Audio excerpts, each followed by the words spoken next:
The conference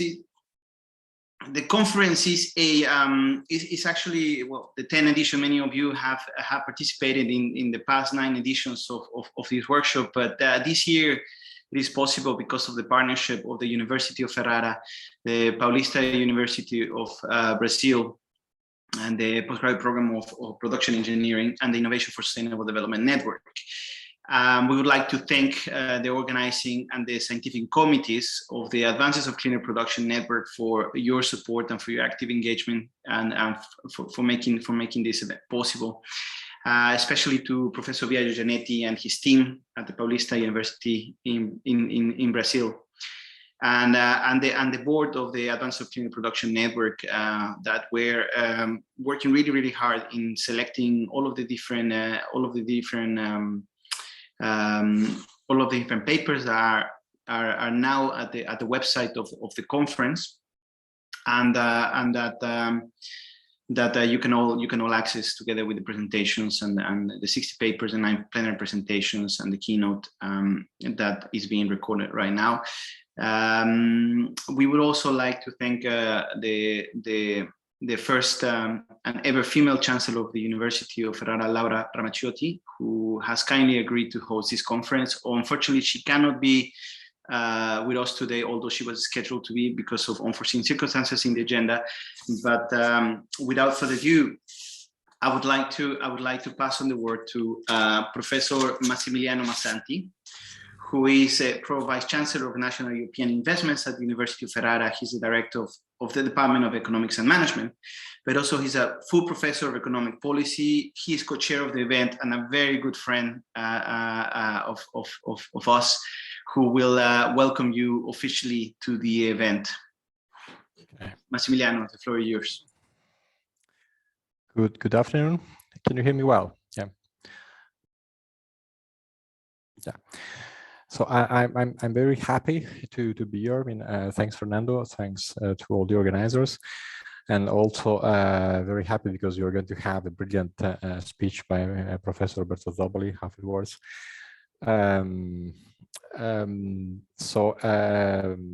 Looking forward to having you in Ferrara maybe next year or over the next years. So let's cross fingers and hope to meet together in future events. Yes, as Fernando was saying, I just started this new director's role November the 1st, and Laura Ramacciotti was the director of the Department of Economics Management, is now a rector of the university. So this is also say that we have room for organizing events together, and we're very keen on working together in the future for the events and scientific publications and so on and so forth. So we also have a very innovative PhD, as you know, and now Professor Paolo Spinozzi is going to tell you something about it maybe in a few seconds, I guess. Yeah. So thanks again, and enjoy the lecture today. Thank you, Professor Massanti. And indeed, the 10th edition of the Advances of Cleaner Production workshop has had a unique focus on also bringing together PhD students and early career researchers. And for the past 2 days, PhD students from 10 different countries, from different nationalities, from 3 different programs, and other guests were discussing their work. And Professor Paola Spinozzi, she's a Pro-Vice Chancellor of Internationalization of PhD programs at the University of Ferrara. She's also the coordinator of the innovative PhD program in environmental sustainability, well-being, and professor of English literature at the University of Ferrara. She will also give us a welcome message to the event because of also the important role that this event has for our young scholars. Professor Spinosi, the floor is yours. Thank you, Fernando. I hope you can, I can see that my image is blurred, but that is not a problem. What is important is that you can hear me. Can you? Yeah, loud and clear, loud and clear. Yeah. Good, that's very good. I want to say three things. I wanted to say two, but after listening to Massimiliano, I want now to say three. I'm really very happy that Massimiliano has become the head of the Department of Economics and Management. I'm also very happy that Professor Laura Ramaciotti has become the rector of the University of Ferrara. One could say that the whole university is in the hands of economists. And I don't know whether that's going to be good or not. I'm joking, of course. What I'm saying is that, what I want to say is that we need interdisciplinarity. So as the coordinator of this PhD program in environmental sustainability and well-being, I'm very happy because over the last 3 years, the PhD was launched in 2019, November 2019, and this is the third year starting now.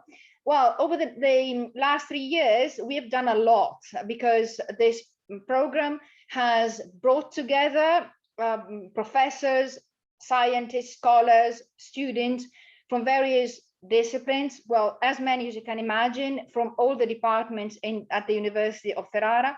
And well, for some students, this year is the third and last year.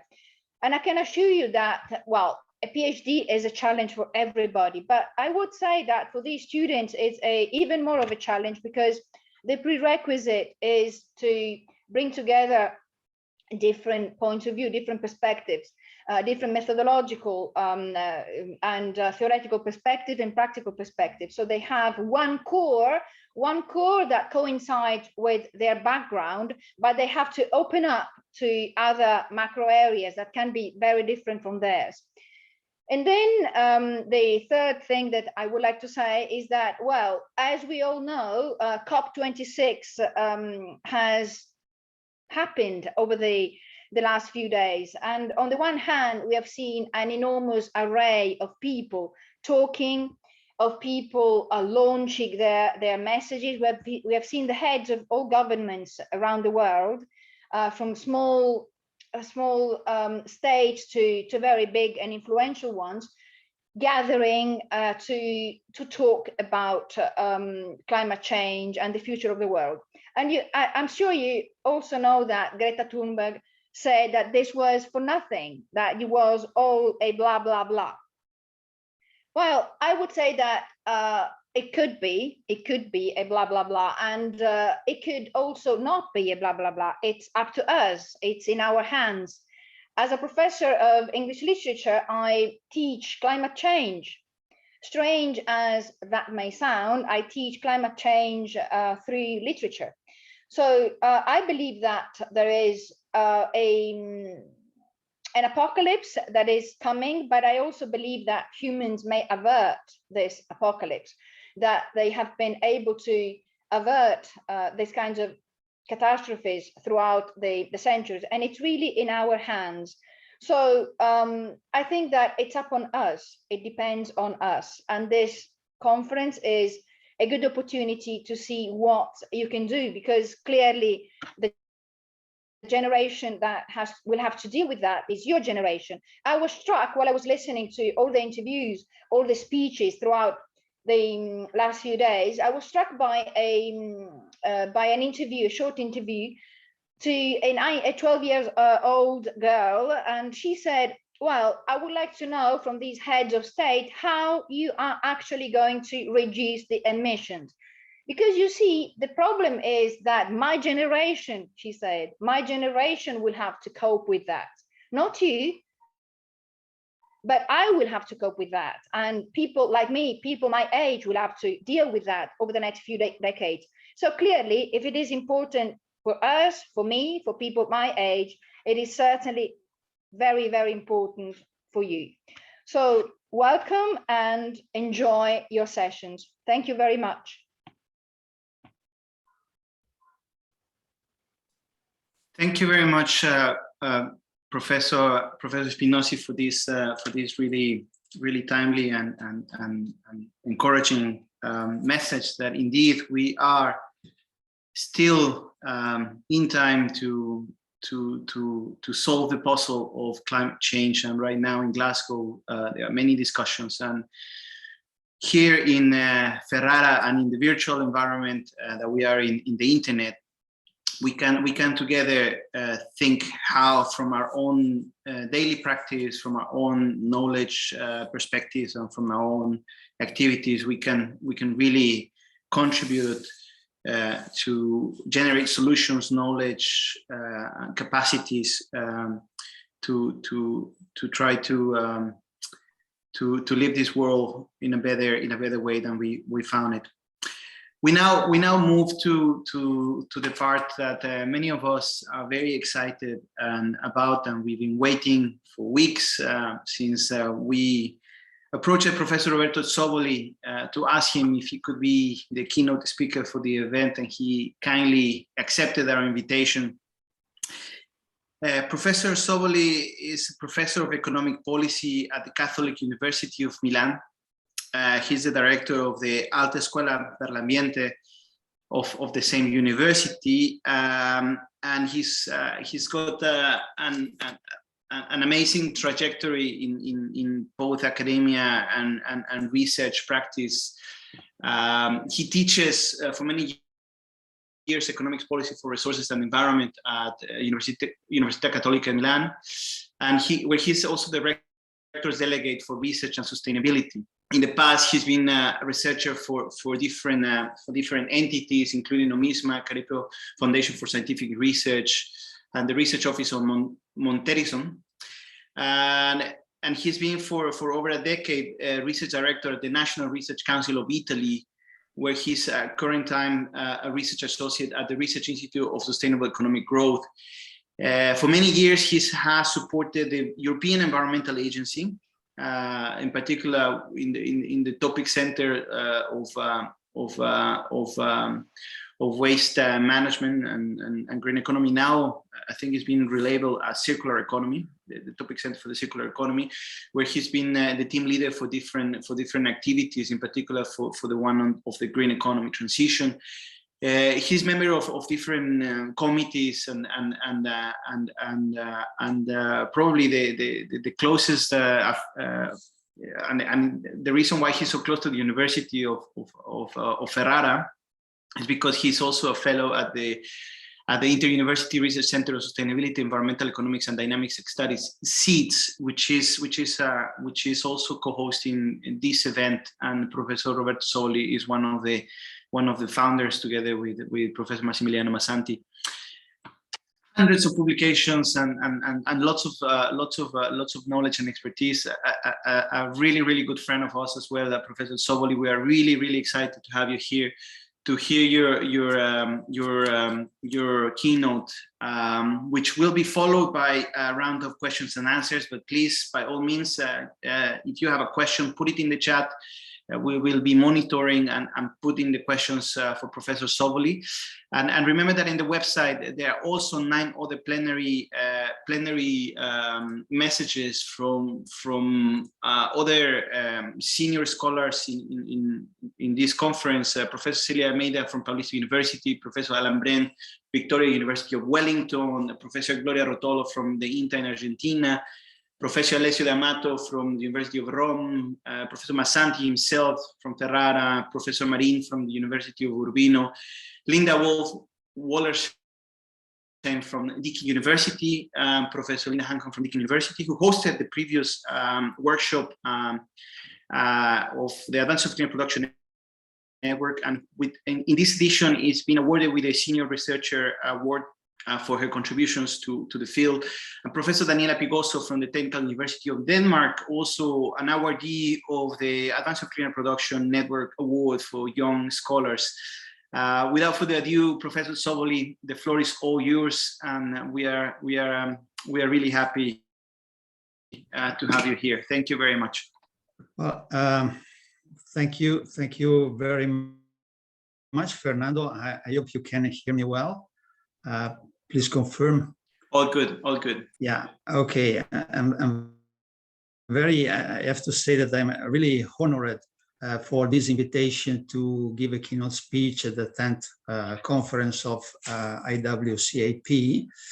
And I will try to stimulate your reflection around a number of issues that can be relevant for eco-innovation and for cleaner production. I try to share my presentation. Can you see it? Please, can you confirm? Yes. Yeah, we can see your screen, Professor Zoboli. Okay. So, well, my presentation will be around two key words that are signals and uncertainty. All those doing research, wherever they do it, in industry, in academia, or elsewhere, know the importance of signals and know the importance of uncertainty for creating innovation and eco-innovation in particular. So this will be the two key words that were used to present my reflection or my interpretation of the present phase, especially of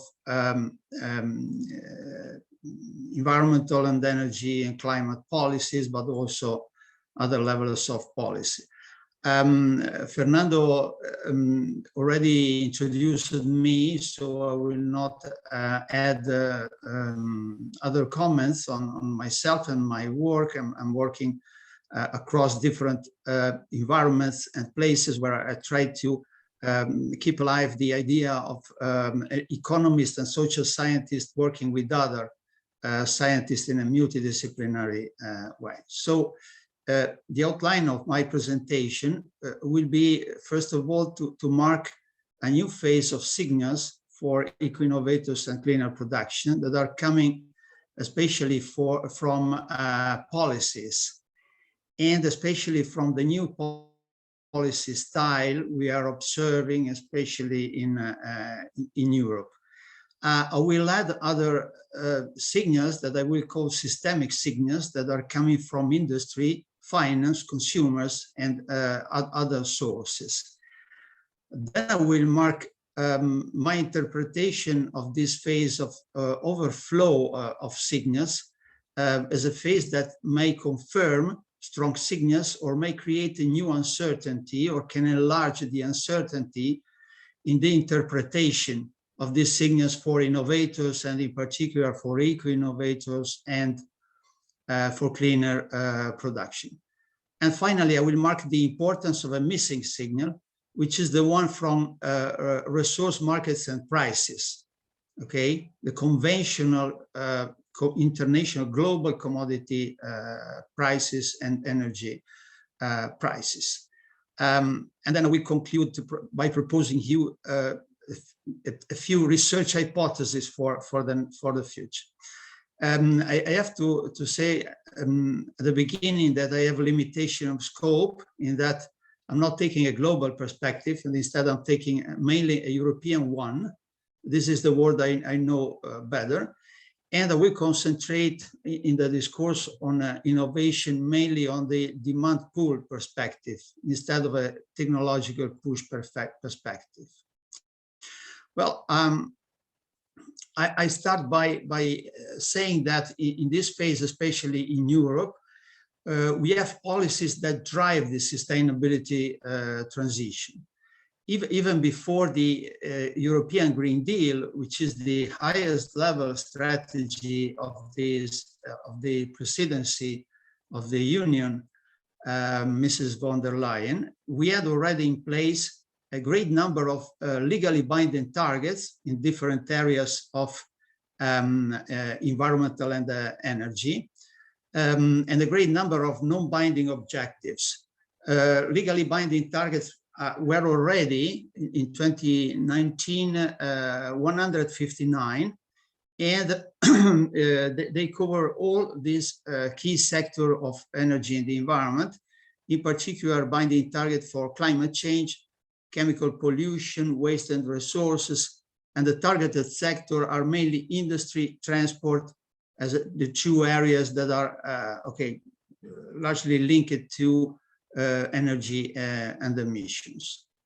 But with the introduction of the European Green Deal, we have an additional huge flow of policy signal for innovators across all sectors.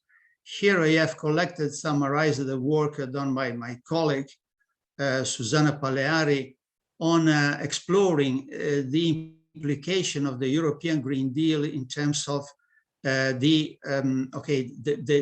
new introduction or the change of existing legislations, strategic documents, and so on. And we are expecting in 2 years the introduction of 177 measures or legislative proposals in Europe across all the sectors that you see in this table. And this can be good news simply because we have a significant background of research telling us that policies do matter for eco-innovation.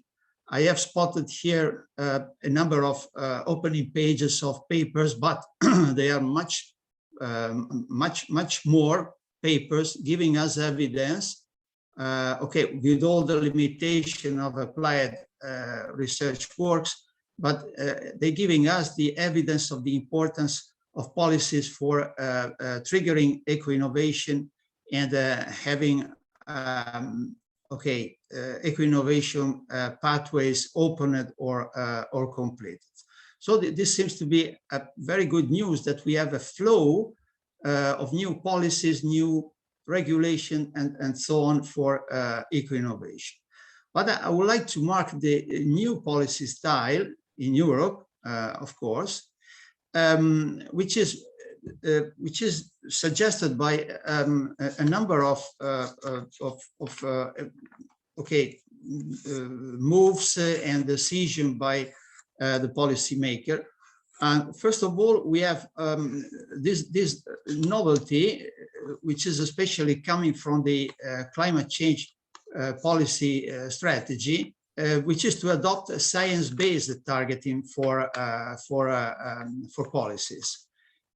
This is different from the traditional approaches, or at least the one suggested even by a researcher, to look for socially optimal policies and to balance the social needs with the environmental needs and so on. And instead, now we have an approach based on science, the indication by science, and we are adopting these targets for policies. This is very important, I think, because in a way we have a sort of exogeneity of the target, which is extremely important in terms of reliability of this signal, and because it marks in a very clear way the innovation space and the market potential for innovation, as is the case with the targets in Europe. In this picture, you see the business as usual compared to the targets for minus 55% of emissions by 2030 and for net zero by 2015. So this also changes the approach because the effectiveness of policy is the key word. We are less and less interested, or at least policymakers are less and less interested in efficiency, in cost efficiency. They are largely interested in effectiveness with respect to science-based targets. And this is a very important novelty. But I will also look at the complexity of broad policy packages that are being put in place in Europe. In particular, in July, we had the proposal for the Fit for 55. So the package aimed at achieving minus 55% of greenhouse gas emission by 2030.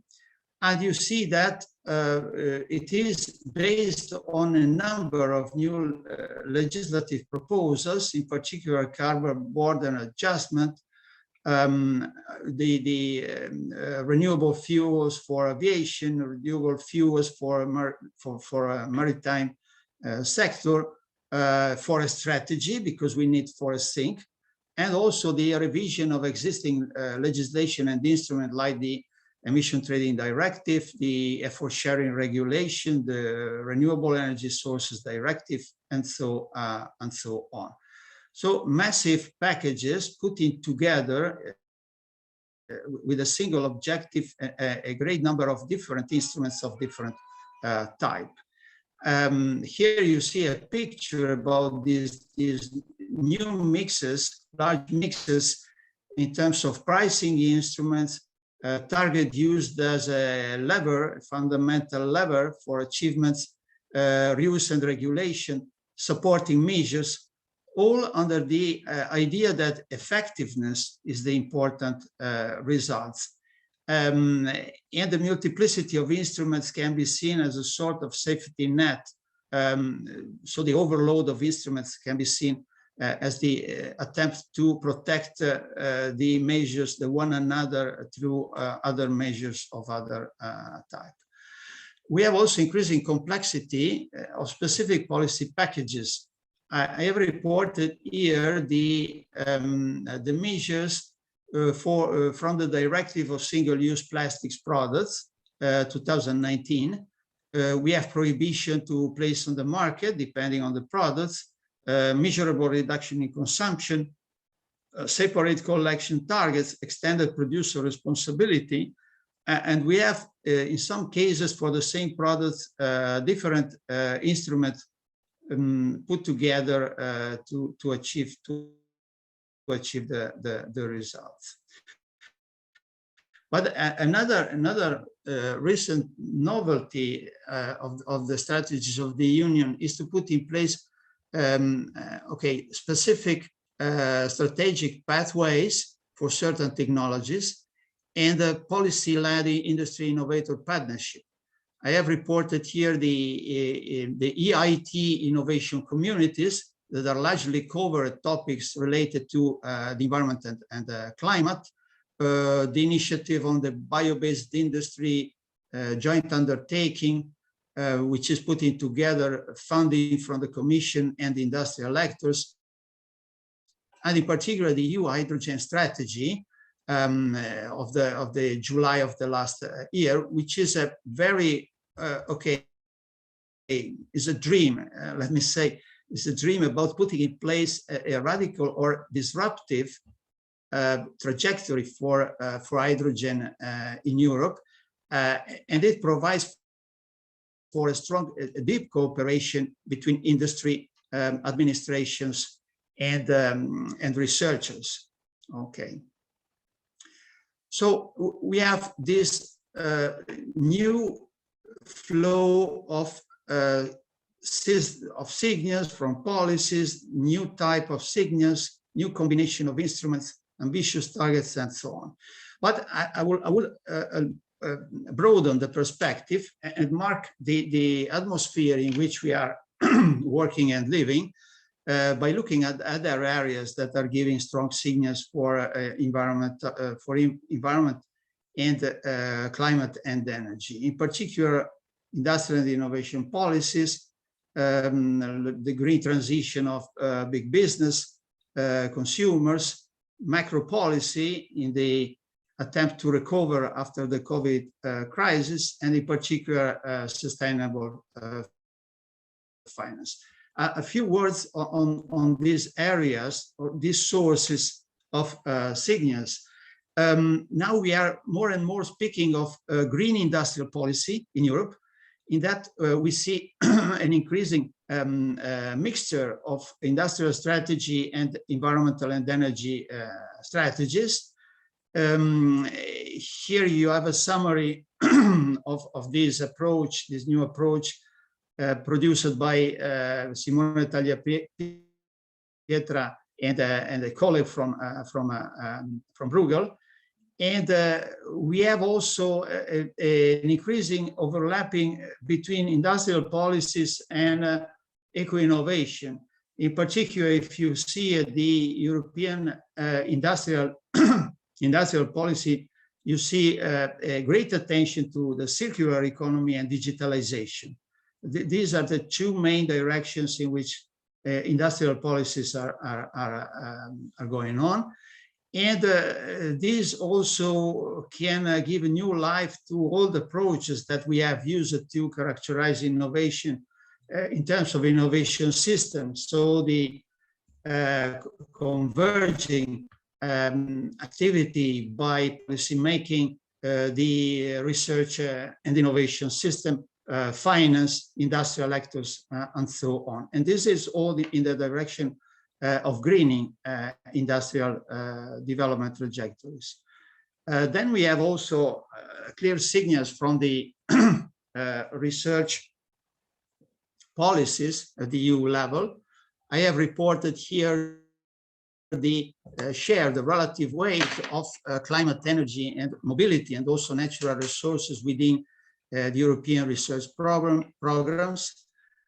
First of all, Horizon. We arrived with transport to 64% of the second pillar, which is largely endowed with billion funding for research, 64% allocated to these sectors. In the new Horizon Euro 2021-2027, we have a significant share again, and we see also in national research policies, for example, in Italy, a clear direction toward having a green conditionality. I have reported here an example. I will not spend time for describing in detail, but there are constraints on the allocation of big research programs in Italy towards the green, as it is defined in official documents. Then we have the big business, which is moving now to, in a position favorable to transition. We see in a way the unprecedented policy industry alliance. Industrial actors ask for very sure, stable, and clear policy targets and objectives in order to trigger investment, even in innovation innovation and research. And on the other side, policymakers are desperately asking industry to put an enormous amount of new investment towards the transition, sustainability, climate, and circular economy.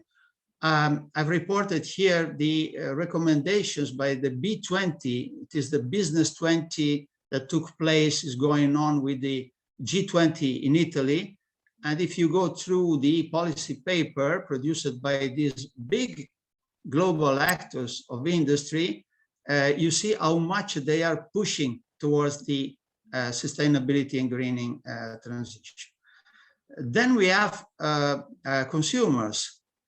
We have a seemingly strong push from public opinion and people, but however, I'm a bit skeptical in general on the strength of this signal, because consumers are confused by green communication. They are not actually changing their behavior or their mainstream behavior. We have just niches for the moment in green consumption, responsible consumption, and other forms of green attitude by consumers. And if we look to the Eurobarometer, we see, okay, that climate change is rising in the concern of people, but the environment in general is not increasing. So we have confused and contradictory signals. Again, macro recovery policies. As you probably know, in Europe, we are putting in place a gigantic package for recovery after COVID, which is the combination of multi-annual budget of the Union plus the Next Generation EU. And we have here a climate target of 30% on all this mass of money, that must be directed towards green transition, and in particular for climate, and even a higher target for the national recovery plans, which is 37% at least on climate-related investment. Finally, we have sustainable finance, which is, to me, the game changer.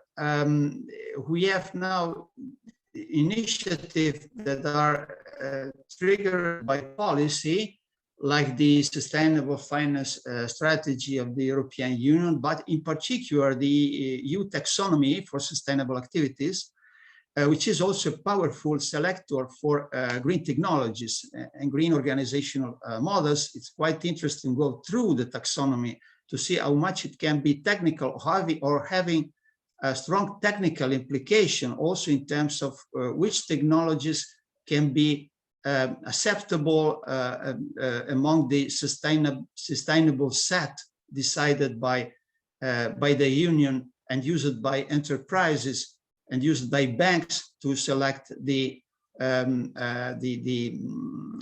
creditworthiness of recipient.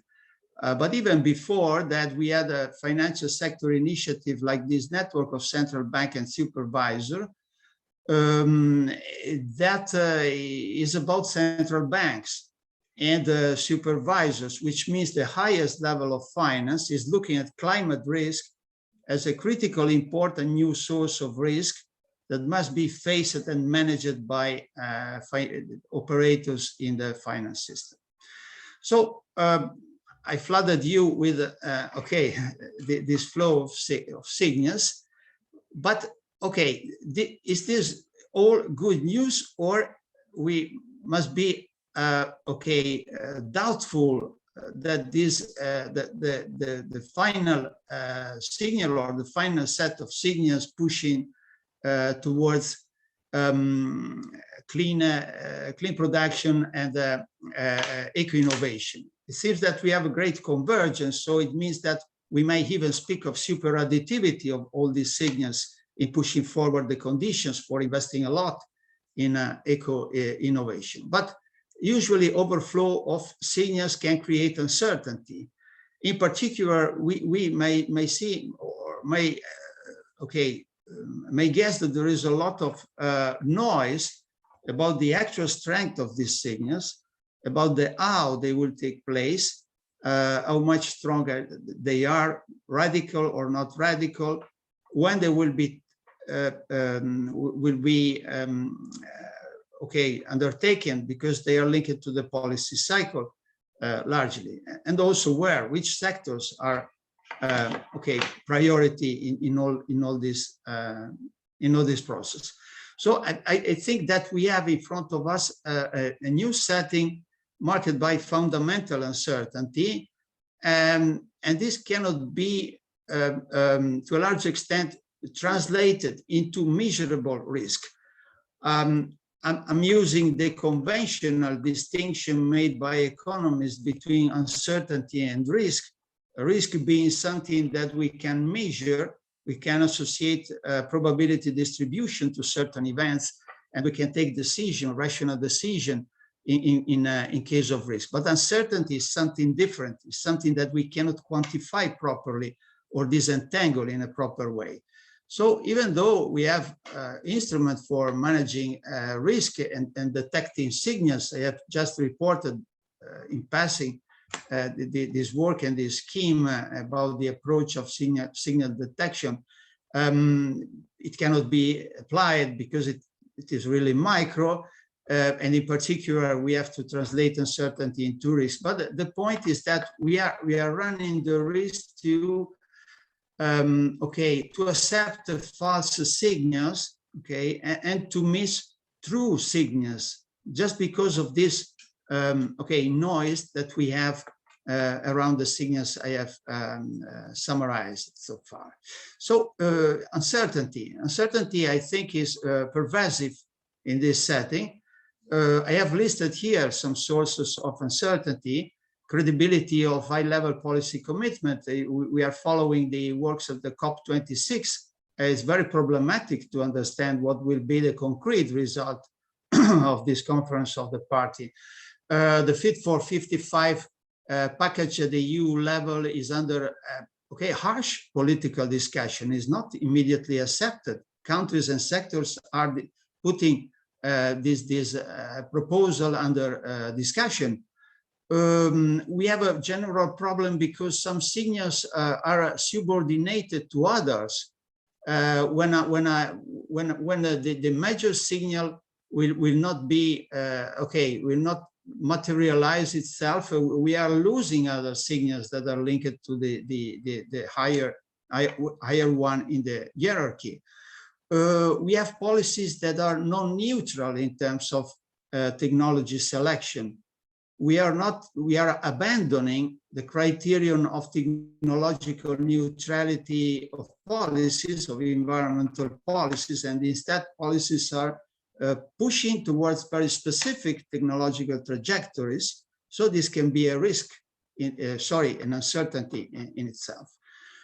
We have uncertain condition, even for policy-led radical innovations like hydrogen.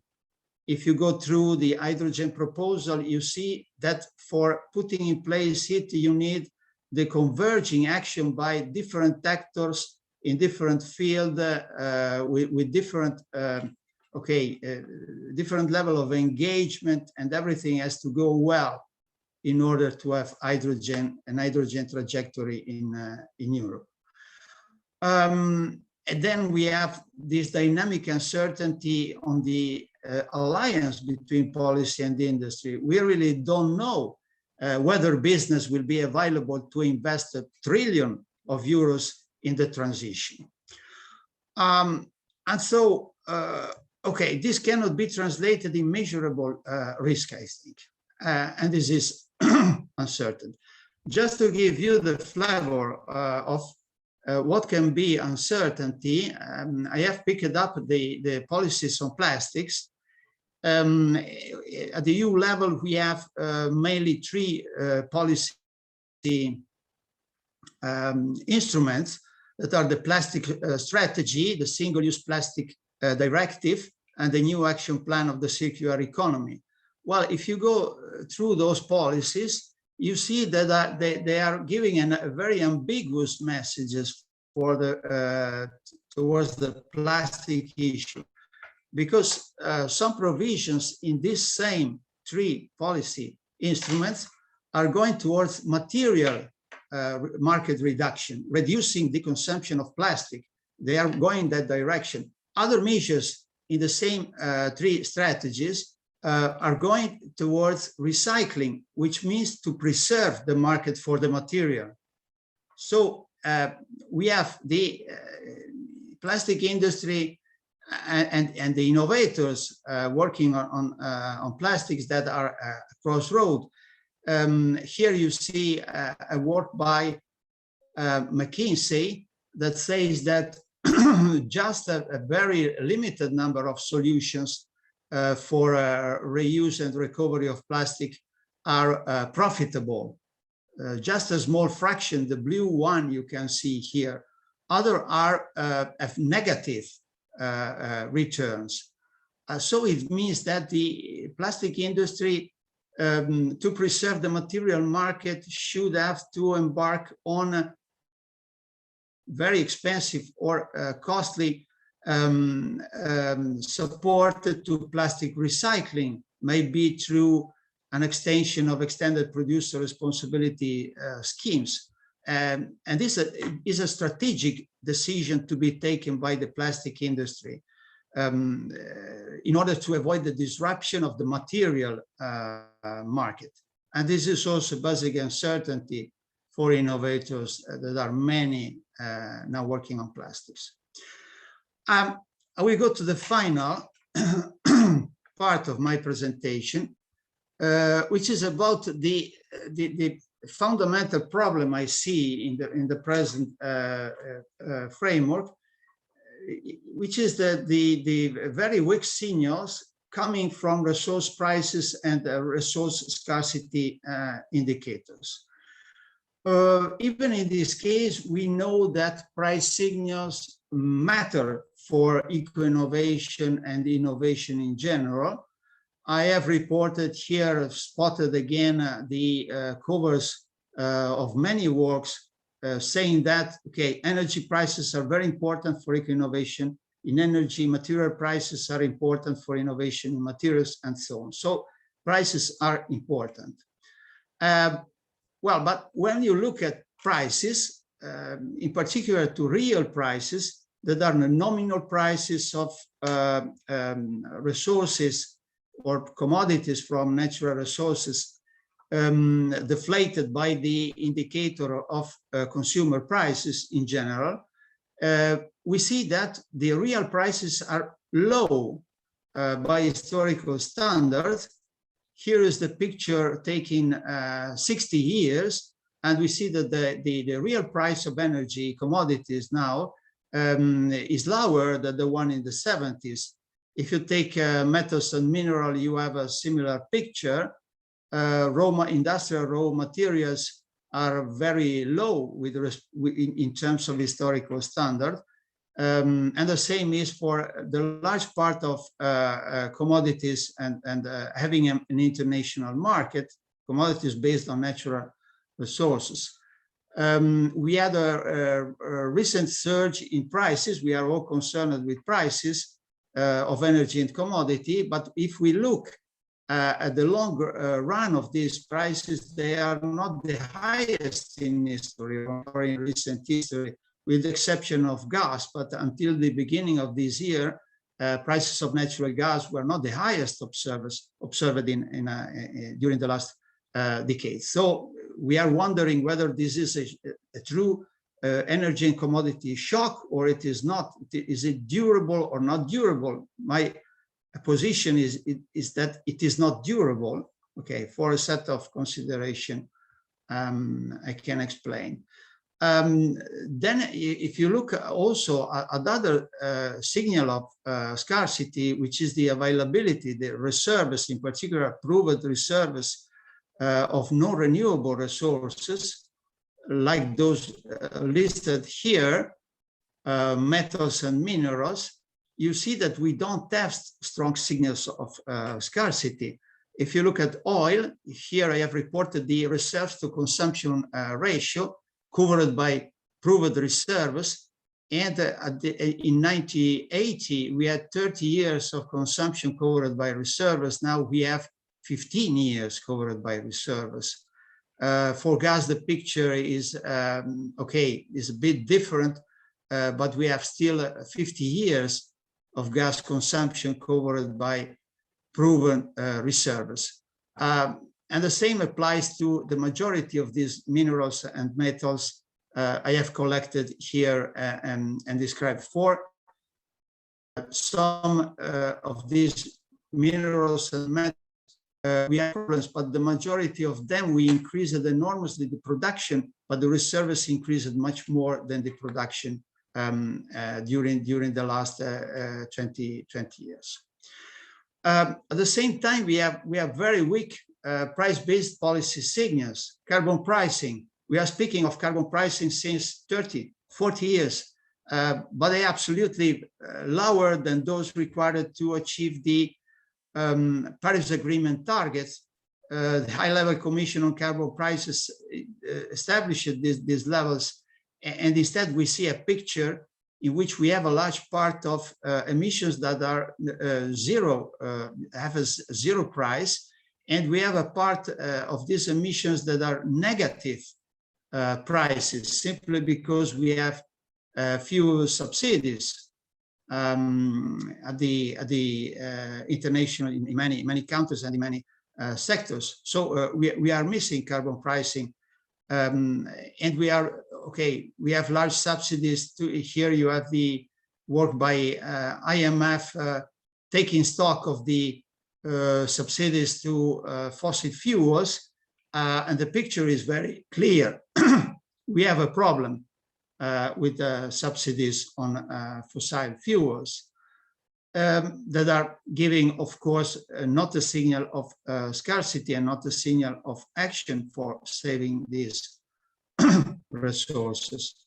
But even if we look at the environmental taxation, this is the picture in Europe, we see that it is decreasing in terms of its share of total tax revenues, which is surprising because at the European level, we are speaking a lot of market-based instruments, taxation, and other tools that can be used to, stimulate sustainability. But the reality is quite different. So in front of all those public policies pushing for the transitions, we have a very low rate of taxation for a large part of the sectors, energy and environment. So we may ask whether prices of natural resources no more matter. They matter a lot, because the reality is that we are still paying almost nothing for exploiting nature. And the question is whether a wave of regulation can do the job alone without the support of prices from markets or prices induced by the same policies. But in this case, we have an acid test in this phase about the low feasibility of price-based policies to pursue the transition, simply because we have the specter of inflation, and so politicians are not available to pursue strong price-based policies. So I conclude by proposing you different research hypotheses. The first one is whether a complex combination of converging signals can create a superadditivity and so increase the probability that signals for innovators are reliable, or the opposite, this complex combination increase the probability of false signals, or even the possibility that we are missing signals simply because we have noise from an overflow of signals. And about prices, the research hypotheses are the first one: research and commodity prices no more matter, or matter less than in the past, to trigger innovation, or instead that the missing scarcity price signal increase the overall uncertainty and weaken the job of policy and the policy signals for innovator. You might place yourself around this hypothesis, checking whether you are thinking the red ones are the right ones or the blue ones are the right ones. Well, thank you very much for your attention.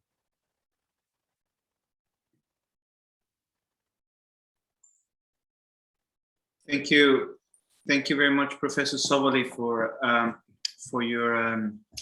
sharing with us your views about this whole topic about uncertainty and the invisible hand of policy that is until now failing to incorporate the real price of resources and scarcity and how this affects the world of innovation and in relation to obviously eco-innovation, cleaner production, and I would argue a circular economy, because a lot of the discussion is really about how this is going to affect the promise of closing cycles and closing loops and reinvigorating the economy by becoming circular, which is many countries seem to be going in that direction. So we would like to open the floor for questions that our colleagues and partners and people in the audience would have. I would like to invite you to raise your hand, and so we can provide the opportunity for an interactive discussion for the next half an hour or 20 minutes or so. So we'll just please raise your hand if you would like to present questions to Professor Zoboli and to initiate a discussion around this topic.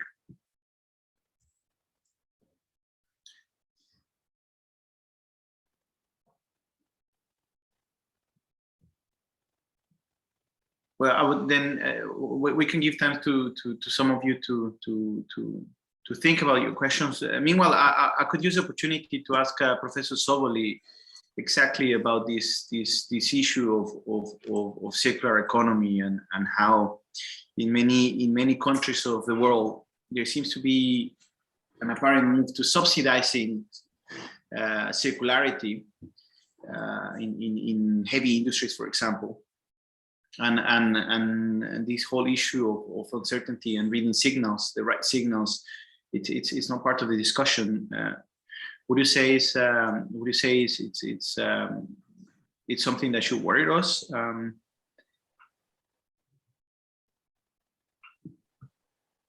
Or how to address the circularity part in this discussion? Well, I think that okay, circularity is the second most important trajectory for innovation within the sustainability transition, at least in Europe. The first one being climate and energy. We have seen during the last few years an increasingly important interest by industrial actor in circularity. We have, at least in Italy and in Europe, they are pushing forward especially organizational solutions, but also other innovation solutions to close the cycles of materials. In general, those sectors performing better with circular economy are those under extended producer responsibility schemes that are very strong in closing the cycle. We have EPR in different sectors in Europe, and they are, after an initial resistance by industry to undertake these cooperative approaches and full value chain approaches, they are now satisfied with that. Because in general, industrial actors pay at the beginning of the cycle to promote selection in collection, and they, however, receive a large amount of materials, good materials that are for free at the end of the cycle. So, for example, the paper industry in Europe shifted towards being a recycler to a large extent, giving a huge availability of materials at very cheap materials coming from the extended producer responsibility value chain in packaging in particular. So there is an industrial transformation to exploit this opportunity. And so this in general doesn't require strong technological innovations, at least in certain sectors. Paper, aluminum cans or other, and requires instead to have an organizational innovation at the inter-industry level. In other cases, instead, that are laggard, like plastics, we have an extended producer responsibility also for plastics. But in that case, there are technological barriers, as I have tried to highlight, that can prevent to achieve very important results. So extended producer responsibility are economic instruments because they charge cost to a certain industrial actors, to push them to close the cycle, and they are extremely effective in many cases. Thank you, Professor Zoboli. We have now a question from our audience, from Samantha. Papanasiaris, apologies if I don't pronounce it correctly. She's thanking you, Professor Zoboli, for the presentation, and she asks, how do you see the importance of the small and medium-sized enterprises in the clean production field in this narrative of innovation, of certainty, risks, and sending the right signals? Yeah, I would divide small and medium enterprises in two categories that are the innovative small and medium enterprises and the conventional or traditional SMEs. Okay, the first category is in the game of innovation. They are startup in some cases, or they have a specific attribute of innovativeness and so on. A more concerning situation is the one for SMEs, conventional SMEs in Europe and in Italy, because they're in front of this transition as pushed by the European Green Deal or the Fit or 55. They risk a sort of Darwinian selection, because in many cases they are not ready. They don't have specific capacities to follow or to align themselves to this trajectory. And actually, this is a real risk, in particular because they belong in many cases to procurement chains, having at the upper level big companies that are transmitting the signal and the selection towards the to the provider of intermediate input and so on. So this is an important uncertainty that we have, and the European Commission is trying to put in place this social transition fund to help these SMEs to align themselves, to invest, to be more green and so on. But I think it can be a real risk for them. Thank you, Professor Zoboli. Samantha, thank you for the discussion. I would invite the audience to present more questions for Professor Zoboli. If any one of you would like to either start a discussion on the chat. Yes, Professor Hancock from Australia, where it's 4 o'clock in the morning, and we thank her for the real effort to be here in our discussion. She thank you for the talk and the analysis of signals. And how do you see the CBAM potential as a driver of other countries exporting to the EU and now subject to taxes when they lack carbon taxes in their country? Does the success of the CBAM as a signal for carbon diplomacy depend on whether other countries come on board with similar mechanisms? For example, Australia lacks this. Yeah. Okay, this is a very, very critical point. The carbon border adjustment mechanism is proposed within the Fit for 55 by the Union. It is being discussed. Okay, it is being discussed much more outside Europe than inside Europe. Inside Europe, we have these sectors that are subject to the ETS system. So far, the problem of possible carbon leakage has been faced by giving them allowances or permits for free under grandfathering approach. And now we are moving towards this scheme of carbon border adjustment. It will probably consist in a taxation or a tariff on imported goods, such that the domestic price and the international price arrive at the same level. And this will happen for a selected number of sectors. This is, in short, the proposal being made by the Commission. Of course, this can raise difficulties for exporters to the to the European market.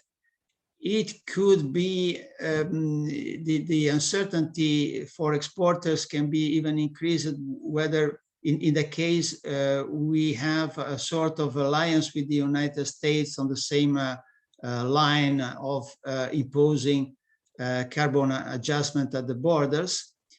And well, this is a matter, of course, of diplomacy and finding arrangement before meeting the problems with the WTO and WTO rules and okay, controversial issues. So I think that it's very open. However, the precise mechanism is not so well defined at present to be able to envisage all the possible dynamics that these measures will trigger. Thank you, Professor Zoboli. And rightly so, this international dimension of trade and carbon pricing is indeed part of the equation when we are talking about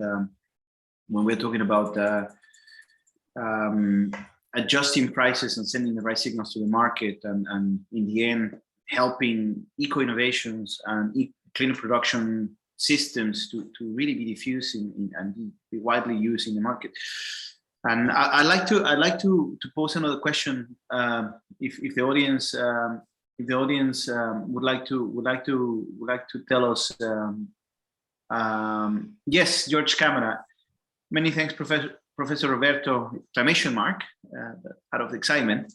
How important is the use of on-the-ground technologies like hydrogen storage, compressed air energy storage, carbon capture and storage, etc., in the energy transition context, especially for all companies? So, what's your view on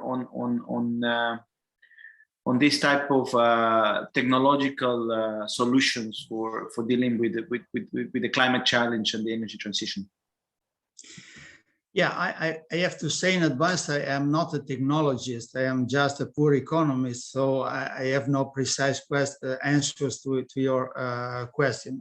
I can answer at the policy level, of course, and we see in Europe a strong pressure by the energy industry towards these technologies.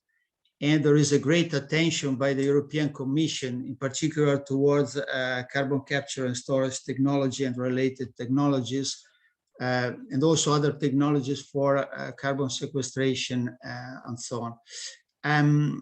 The problem is that Europe already started to push forward these technologies already with the first climate and energy package of 2008.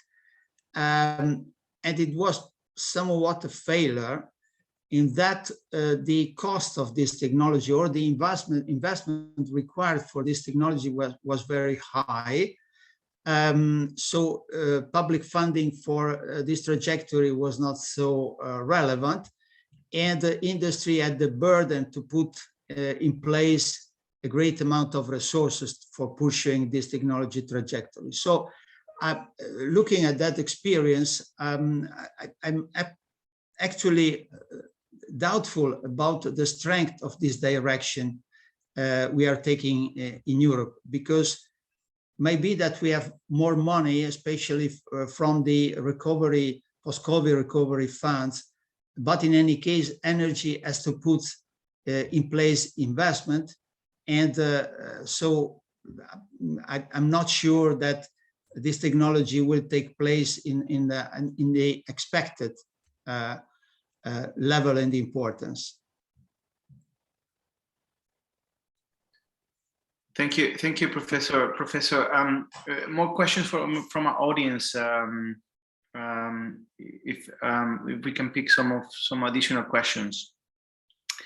There was also a question that was arising in regards to sustainable and circular business models and how important they can be to strengthen the attractability of new solutions, especially in the face of uncertainty when there is an investment decision being made. Stronger business cases and solid business models, especially in small companies and startup companies, seem to be quite relevant, especially in many developing countries and emerging economies. There are many programs now supporting green entrepreneurship with circular, cleaner, and eco solutions. So how do you see this topic of circular and sustainable business models evolving? Because not all circular business models are sustainable, and vice versa. So do you see when you talk about when you talk about policy support for eco-innovation and also all of these price signals and financial aspects of the transition, clearly the business model and business plan part of startups and small companies should be important. Yes, I would. Okay, it's a big topic. We are discussing of circular business models since a number of years, and the discussion is not so converging, and in many cases it seems to be diverging on what is a circular business model and how we can shape, first of all, conceptualize and then implement these models.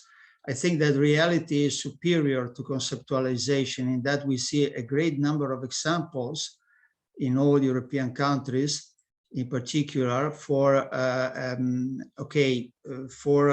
pushing forward this circularity in even in small and medium enterprises. Of course, this can be related both to the processes or to the products. We see a great deal of experience pointing to the circularity business model in terms of the products, in particular in textile sector and other sectors in which reuse, repair, and so on are becoming a very important part of the business model of small and medium enterprises, or even big business in those sectors.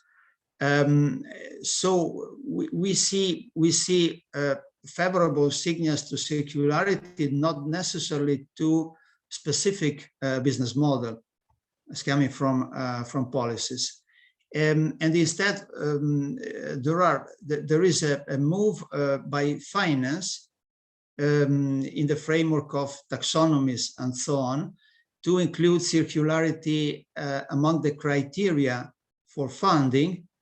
And this means that, we have a lot of problems in matching the reality of business models in enterprises and the criteria adopted in the taxonomy for defining what is circular and what is not. This is an area of uncertainty, I think. Okay. Another area of uncertainty is about the sustainability of circularity and circular business models. I participate to the steering committee of a big Swiss research program in which we discuss since 3 years whether circularity is sustainable, or maybe it is not sustainable in many cases, because it doesn't mean that the life cycle analysis of all solutions for circularity pass the test of viability or superiority in terms of life cycle analysis. So I think it's an open field even for research. Thank you, Professor Zoboli. We have another question from Professor Linda Hancock. Professor Roberto, if I may ask another question. You mentioned financial signals and policies, but what are your views on the change agent toll of insurance and risk underwriting industry and increasing familiarity with fossil fuel stranded asset risks as a potential driver of alternative sustainable investment?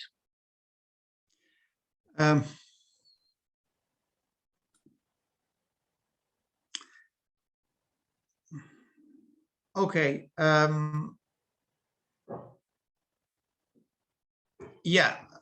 Okay. On this topic, I would like to suggest a very interesting analysis produced by Professor Paul Eakins and published in Nature about the stranded asset of the oil industry and fossil industry around the world as a consequence of the transition, and in particular of achieving climate targets of the Paris Agreement. This is a huge issue because this can envisage big losses by the conventional industry working in these sectors. And okay, there are, I think I have no solutions for that. If we decide we go straight to the 1.5 degree target, it means that someone will lose a lot of money. And so for those industries, there is a great risk. In many cases, you see, for example, by oil industry, you see a strong diversification towards renewables, towards other sectors. You see also strategies for diversification from some small countries in the Middle East that are investing resource rents and oil rents in renewables or high-tech innovation trajectories and so on. But they have to face this problem. It is a serious one.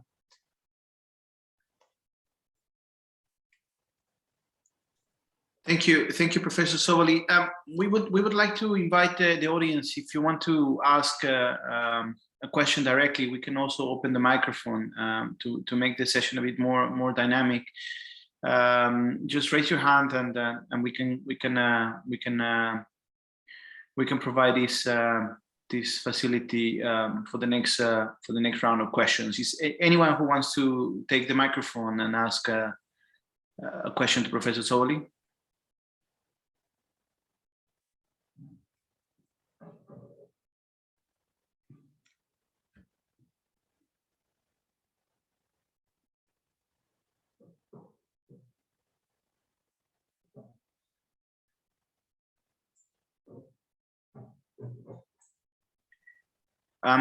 We have another question from the other chat.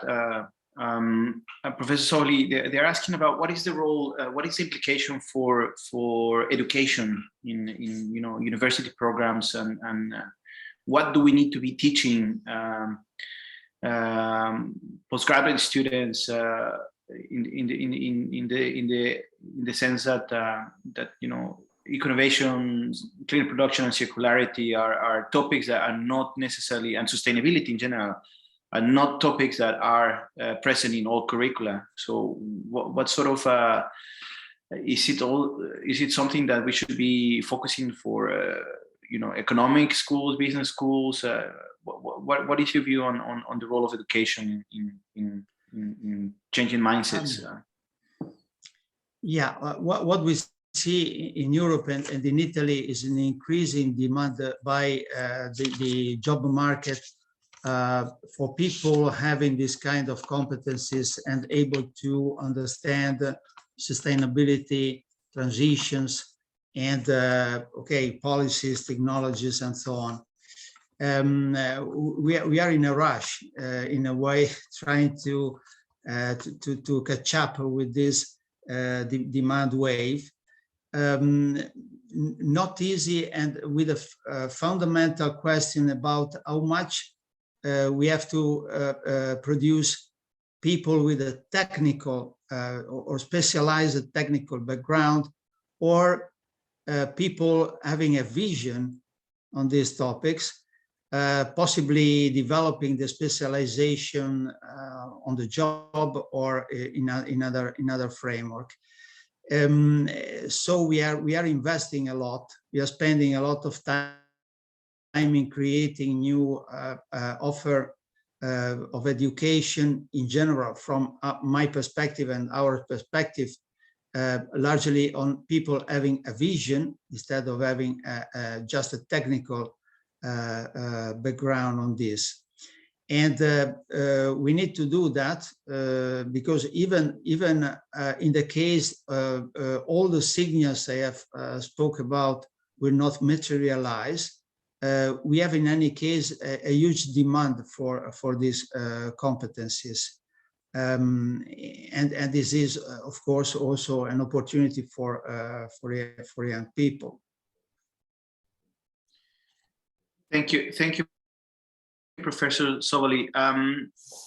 We have room for one more question, if anyone would like to venture before moving into the closing part of the event. If there is anyone else who would like to present a question, we would be delighted to hear it.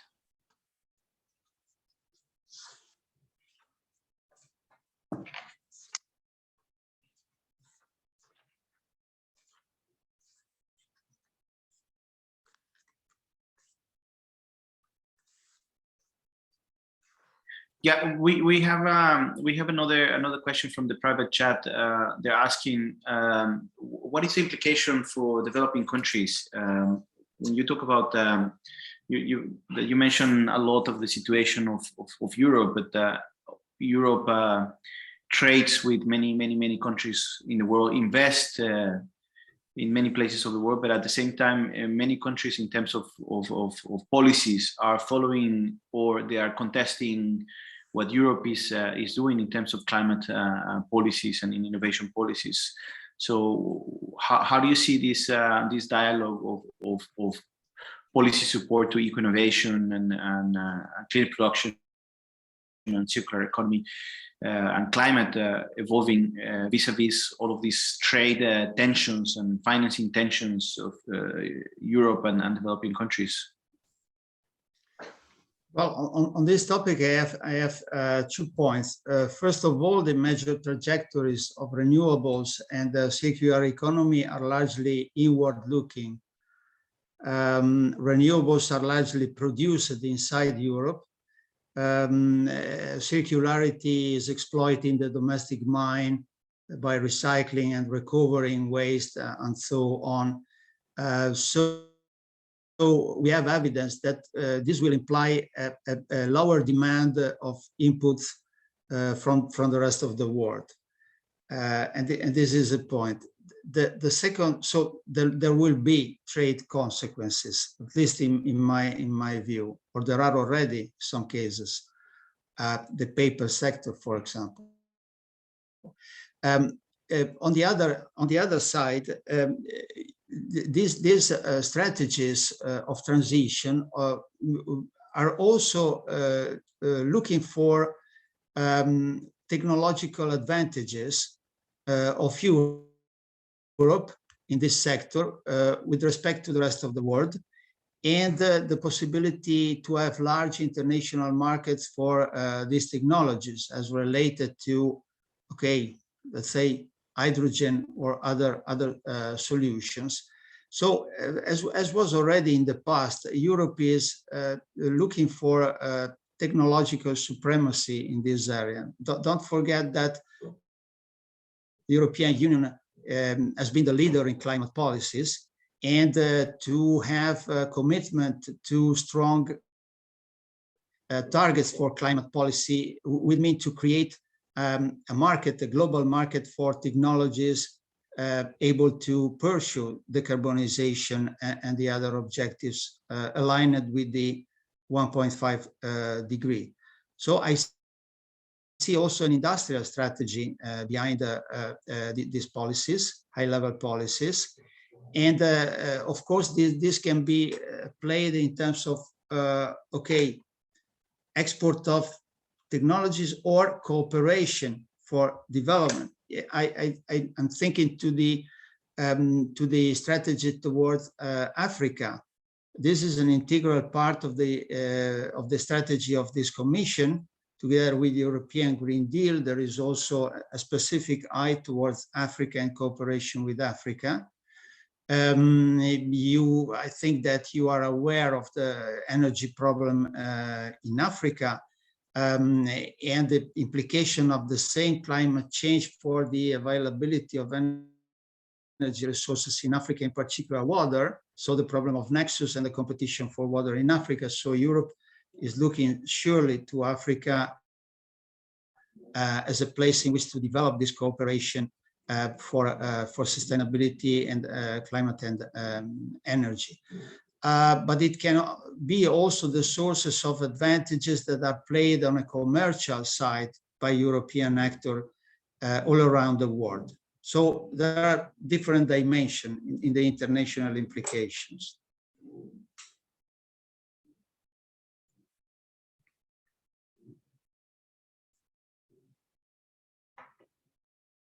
Thank you, Professor Zoboli.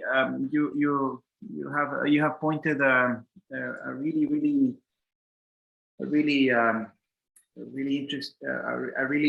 important point that this is also an opportunity for cooperation and for together, not only at the government level but at our level, at the program level, at the school level, at the personal level.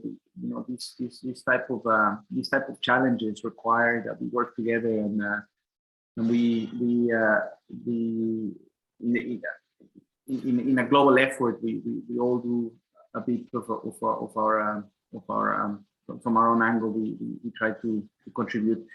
We would like to thank you, Professor Zoboli, extremely for taking the time to be with us today, and just to remind the audience that our the keynote message is going to be available at the website of the event.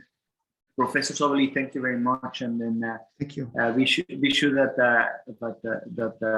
we are extremely grateful for your for sharing your views.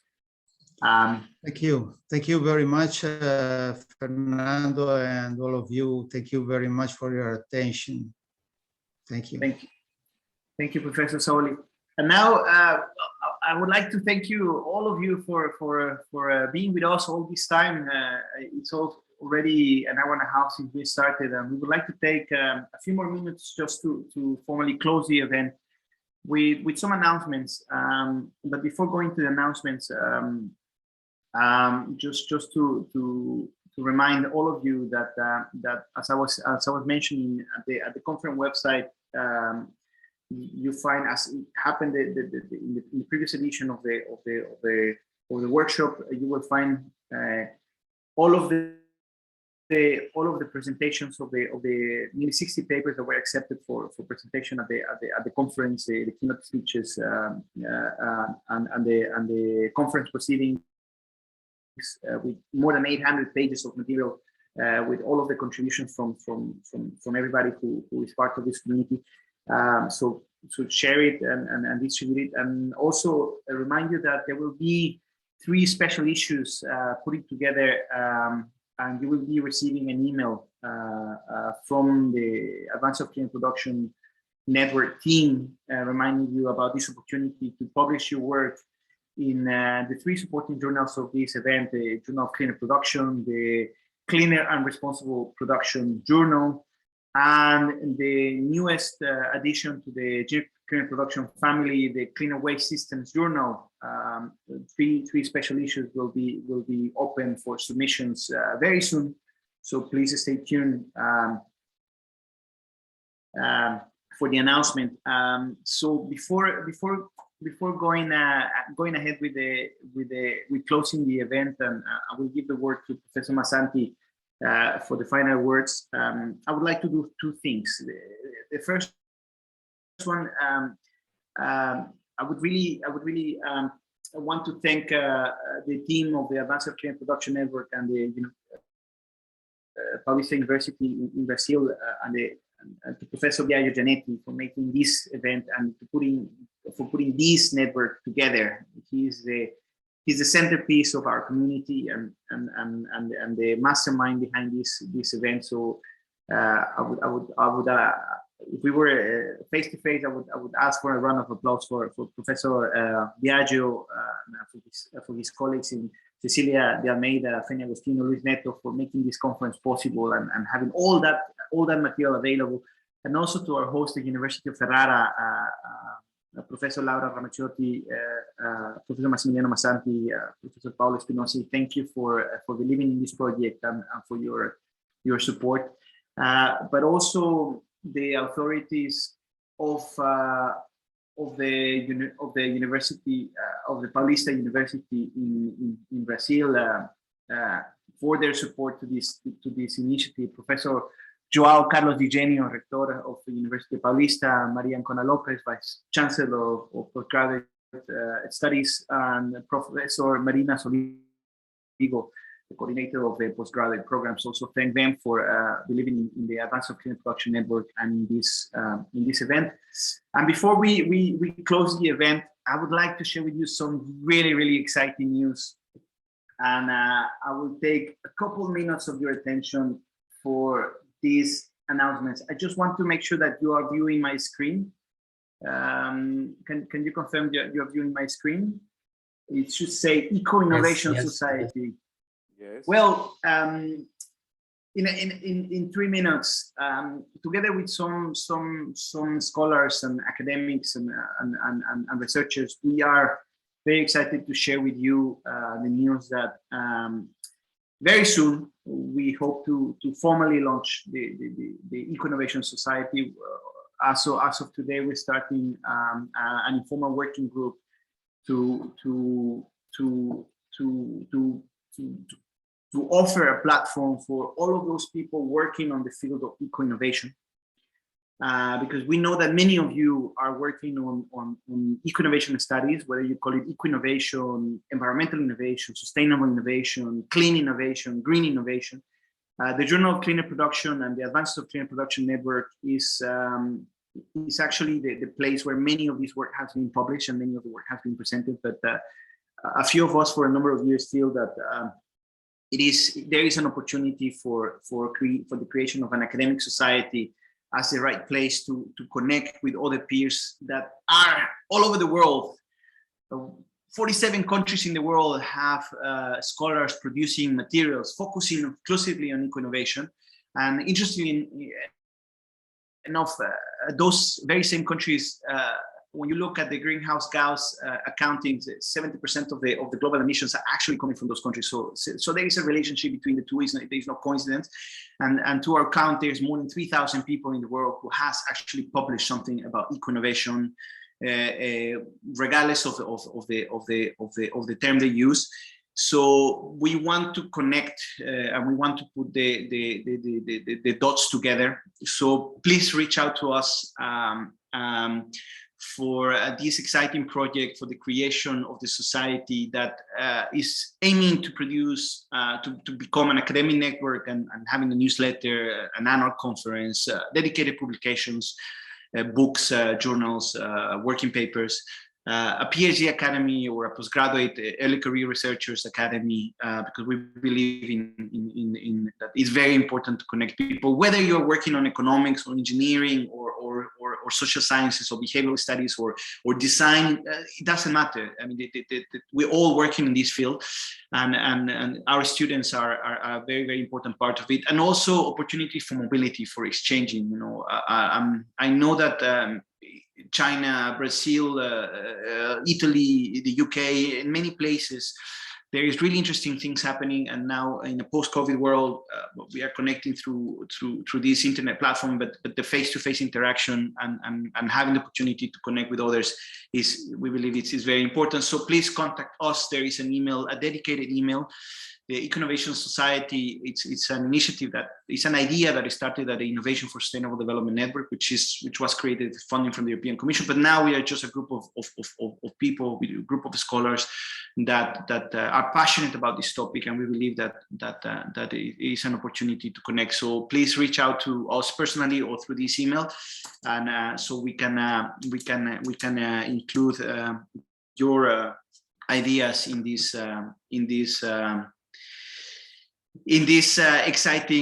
very exciting this very exciting project. And without any further delay, would like to give the floor to our co-chair and host and friend, Professor Massimiliano Massanti, for closing, for giving the closing message of this event.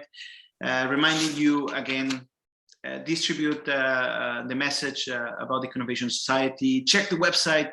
The team of Professor Villagianetti, an applause for Professor Villagianetti and his team. They put together not only the website but the conference and the community. All of the materials are ready, and well, it is now up to us to continue with our efforts wherever we are in the world. And it's time to close. Professor Zoboli, thank you very much again. And Professor Massanti, the final words are yours. Yeah, thanks a lot, Fernando.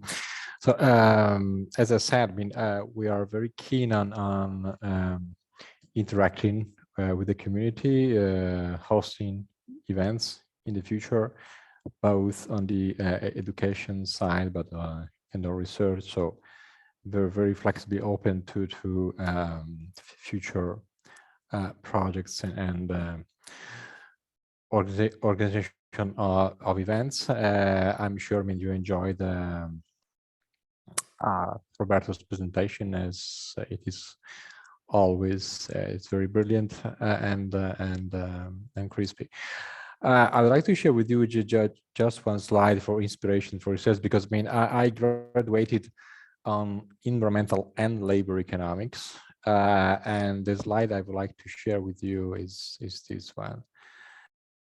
I hope you can see it. Yeah, it's this one. Can you see it? Yeah. This is a striking slide, because I mean, you see the different doing the decrease in labor share of income, which is not only a social point but an economic point for a sustainable growth and development. Okay, and you also see the different models of capitalism we may have, which is a social deal. You see France and the US with all the pros and cons. Okay, and then Scandinavia. Just to say that we have to be very aware of the fact that the green economy transition, the ecological transition, is possible only if it has a strong social pillar and economic pillar.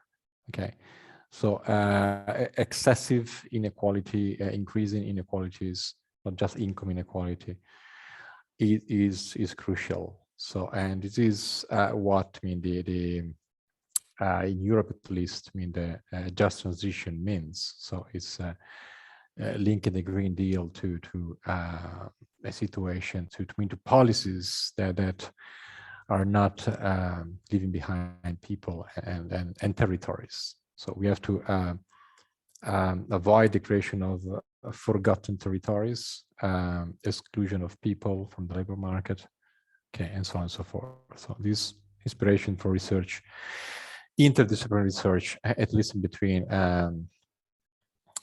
labor, social stuff, and environmental, ecological economics, and many other disciplines. So I wanted to share with you this. Okay. So again, thanks a lot, and really hope to meet you and in Ferrara, invite you here in the next future.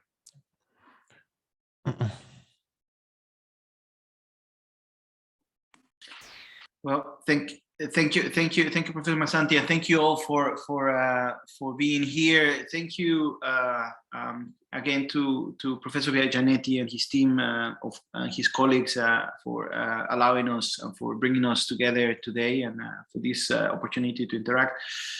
To all the people we have mentioned, but especially to all of you, Romina, Ruth, Sam, Sanat, Sergio, Maria, Marceli, Linda, Carla, Giordania, Jefferson, Gaia, Fabio, Andre, all of you, because without you, this event wouldn't have been possible.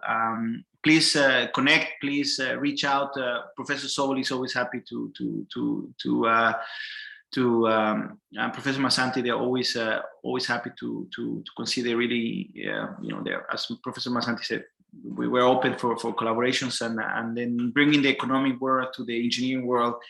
I hope it's been a good experience for all of us. We will all receive an email with the next steps, with the summary of the event, and with information about the special issues, and especially the information about next year's event. That right now the board of the Advanced Cleaner Production Network will be deciding where we're going next. Hopefully face to face or in a hybrid event. Thank you all for being here, and have a good evening. Those of you in that time zone, good morning to many of you. Good early morning to some of you, and good night. Thank you all.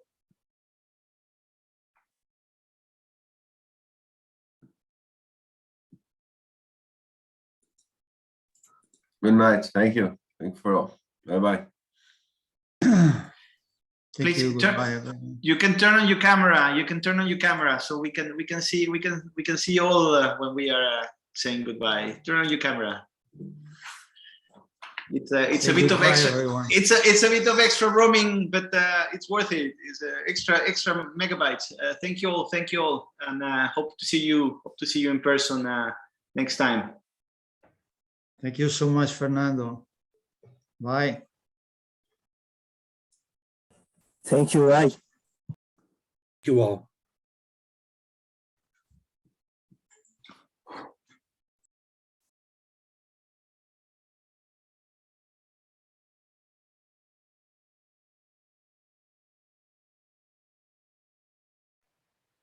Thank you. Bye bye.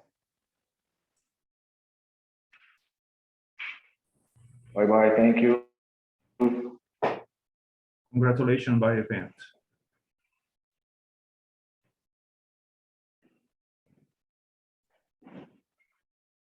Bye-bye, friends. Bye bye. We are closing. Bye-bye.